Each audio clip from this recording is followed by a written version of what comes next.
दयालु पेड़। नमस्कार दोस्तों, स्वागत है आपका मेरे YouTube चैनल पर। आज की हमारी कहानी है दयालु पेड़। पेड़ हमें क्या क्या नहीं देते। फल, छांव, घर, नाव, जीवनदायिनी वायु, और बदले में हमसे कुछ नहीं लेते। पेड़ों के महत्व को उजागर करते आज की हमारी यह कहानी हमें दूसरों की सहायता करने की सीख भी देती है। एक पेड़ था। वह एक छोटे लड़के को बहुत प्यार करता था। लड़का प्रतिदिन पेड़ के पास आता और उसके पत्ते इकट्ठे करता था। पेड़ पर बहुत सुंदर फूल लगते थे। लड़का फूल इकट्ठे करके उनकी माला बनाता था। वह पेड़ के तने पर चढ़ता और उसकी डाल पर झूला झूलता। वह पेड़ के फल खाता और उसके साथ लुका छिपी खेलता। जब थक जाता तो उसी की छाया में सो जाता। लड़का भी पेड़ से बहुत प्यार करता था। पेड़ बहुत खुश था। समय बीतता गया। लड़का बड़ा हो गया। अब पेड़ अपने आप को अकेला महसूस करने लगा। एक दिन जब लड़का पेड़ के पास आया तो पेड़ ने कहा, बेटा आओ, मेरे तने पर चढ़ो और मेरी डालों से झूलो। मेरे फल खाओ, मेरी छाया में खेलो और खुश रहो। लड़के ने कहा, अब मैं बड़ा हो गया हूँ।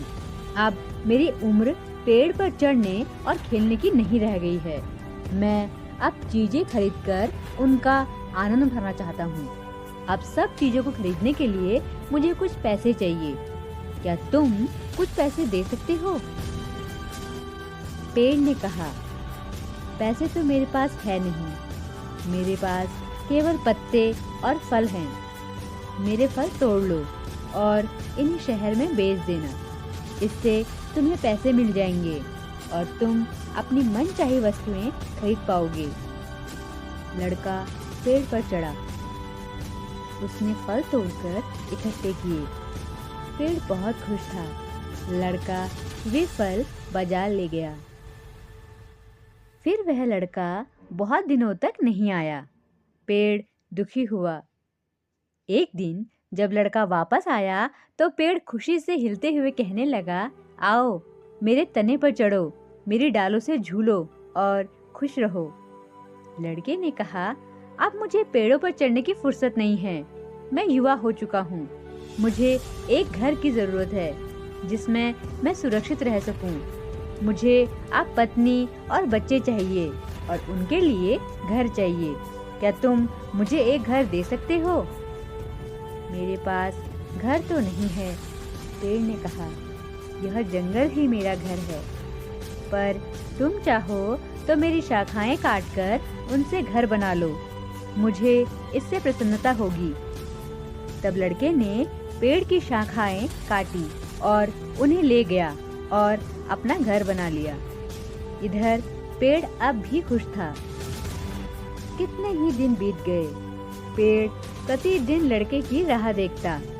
जब वह आया तब पेड़ इतना खुश हुआ कि कुछ देर तक उससे बोलते ही नहीं बना। आओ बेटा, पेड़ फुसफुसाया, बहुत दिनों में आए हो, आओ खेलो। मैं बहुत दुखी हूँ और मेरी उम्र अब खेलने की नहीं रह गई है।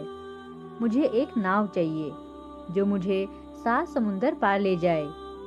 क्या तुम मुझे एक नाव दे सकते हो? युवक ने कहा। मेरा तना काटकर तुम एक नाव बना लो, पेड़ ने उपाय सुझाया। तब तुम समुद्र पार कर सकते हो और खुश रह सकते हो। तब लड़के ने पेड़ का तना काटा और उसकी नाव बनाकर समुद्र पार गया। पेड़ अब भी खुश था। ना, वास्तव में पेड़ खुश नहीं था। अब वह पेड़ नहीं, एक ऊंट था। बहुत सालों बाद लड़का फिर पेड़ के पास आया। अब वह वृद्ध हो चुका था। क्षमा करना बेटा, अब मेरे पास तुम्हें देने के लिए कुछ भी नहीं बचा है।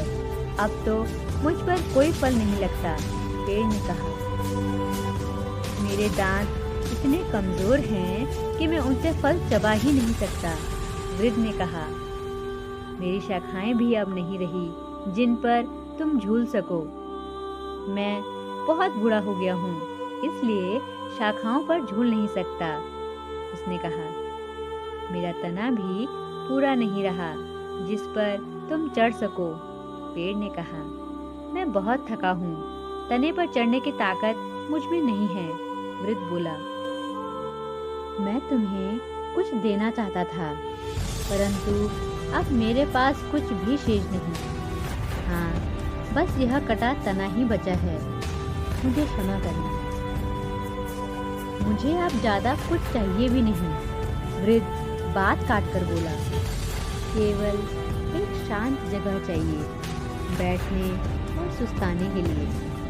मैं बहुत थका हुआ हूँ। पेड़ ने कहा, आओ बेटा, मुझ ठूंठ पर बैठो और आराम करो। वृक्ष उस ठूंठ पर बैठ गया। पेड़ अब भी प्रसन्न था। पेड़ हमें क्या क्या नहीं देते, फल, छांव, घर, नाव, जीवनदायिनी वायु। बदले में हमसे कुछ नहीं लेते। हमारे जीवन में वृक्षों का बहुत महत्व है। वृक्ष हमारे देश की प्राकृतिक संपदा है। इन्हें पेड़ों के झुंड, जंगल के रूप में जाना जाता है। वृक्ष हमें कच्ची सामग्री, उद्योगों के लिए लकड़ी देते हैं। पेड़ बाड़ों और भूमि के कटाव को रोकते हैं। इनसे आंखों को भाने वाली हरियाली मिलती है। पेड़ हमें अनेक प्रकार की कच्ची सामग्री जैसे रबड़, इलायची, मसाले, उपयोगी जड़ी बूटियां और फल फूलों को प्रदान करते हैं। हमें पेड़ों का जीवन बचाना चाहिए। हमें अधिक से अधिक पेड़ लगाने चाहिए। आज की कहानी पसंद आई हो तो प्लीज चैनल को लाइक, शेयर और सब्सक्राइब करना ना भूलें। Thanks for watching.